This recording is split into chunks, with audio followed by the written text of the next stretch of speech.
Hi friends, welcome back. We're going to review Math Journal 8.11, page 218. We're going to go over question 1.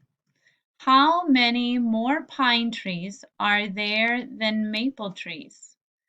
Let's see. Pine, I see 7, and maple, I see 1.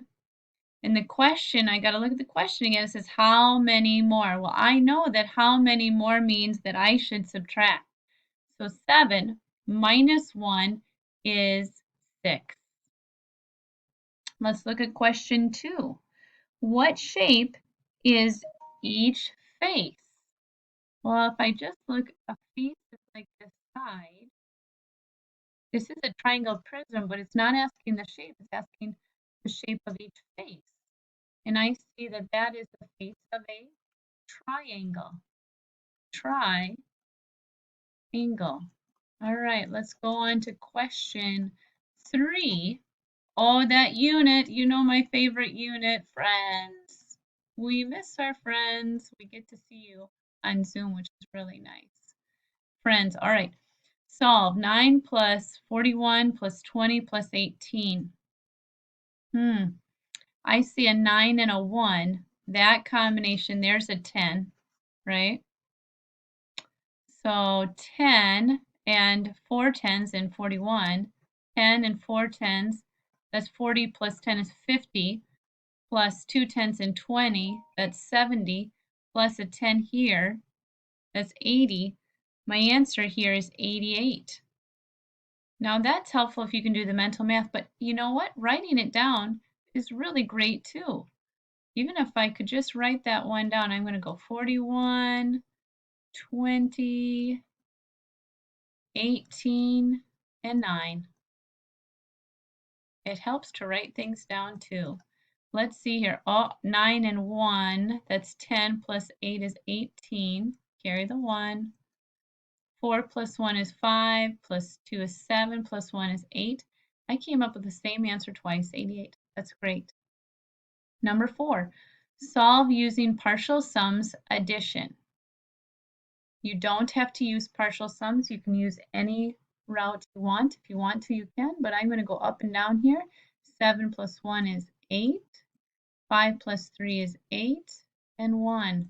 Now let's find out, let's do our estimate to find out if, our answers, to confirm our answer, if our answer is right or not. Let's see. We're also going to estimate to the nearest 10. 131 to the nearest 10. I'm going to write 100, and then 31 to the nearest 10 is 30. So 130. And then I'm going to go 57 to the nearest 10 is 60. So 130 plus 60 is 190. Is that reasonably close to 188? Yes. Good work. Number 5, writing and reasoning. In problem 1, Natalie says there are 17 trees in all. Allison says there are 27 trees in all. Who's correct? Let's go back to number 1. Let's see. We got to find out what kinds of trees. We got to add all of these kinds of trees. Let's see, there are 7 pine trees, 5 elm, 7 plus 5 is 12. There's 1 maple, that's 13, and there's 4 oak, that is 17. So which one had 17? Oh, Natalie. So we would say Natalie is right. So we're going to write Natalie. And then we have to explain why that Natalie did the right math. And so we can say 4 plus 4 oak plus 1 maple plus 5 elm plus 7 pine is equal to 17, not 27. Friends, good math work today. Keep up the great work. See you soon.